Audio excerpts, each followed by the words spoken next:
खुद वो बदलाव बनिए जो आप दुनिया में देखना चाहते हैं। विश्वनाथ पूरे गांव में अकेले पढ़े लिखे इंसान थे। एक स्कूल में सरकारी टीचर के तौर पर काम करते थे। बच्चों को शिक्षा देते देते एक दिन विचार आया कि क्यों ना कुछ ऐसा किया जाए जिससे दुनिया बदल जाए। क्यों ना पूरी दुनिया को सुधारा जाए। बस मन में आए इस विचार ने विश्वनाथ को रात भर सोने नहीं दिया। सुबह उठते ही वो गांव के सरपंच के पास पहुंचे और बोले कि मैं इस दुनिया को बदलना चाहता हूं।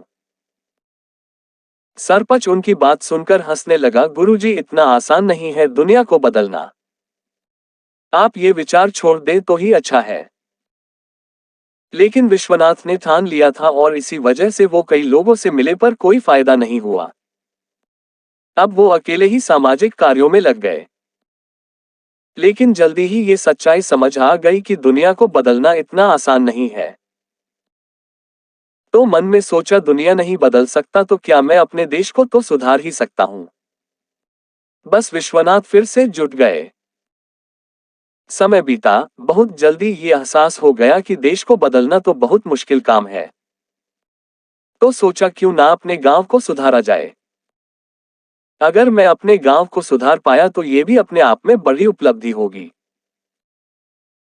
इसी तरह विश्वनाथ ने अपना जीवन सामाजिक कार्यों में लगा दिया और समय के साथ अब वो बूढ़े हो चले थे।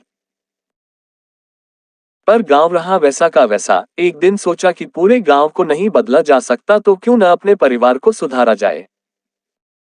समय और बीता, उम्र के साथ जब जीवन का अनुभव हुआ तो विश्वनाथ ने पाया कि एक काम जो सबसे आसान है वो है खुद को बदलना। उन्हें एहसास हुआ कि काश मैंने खुद को बदला होता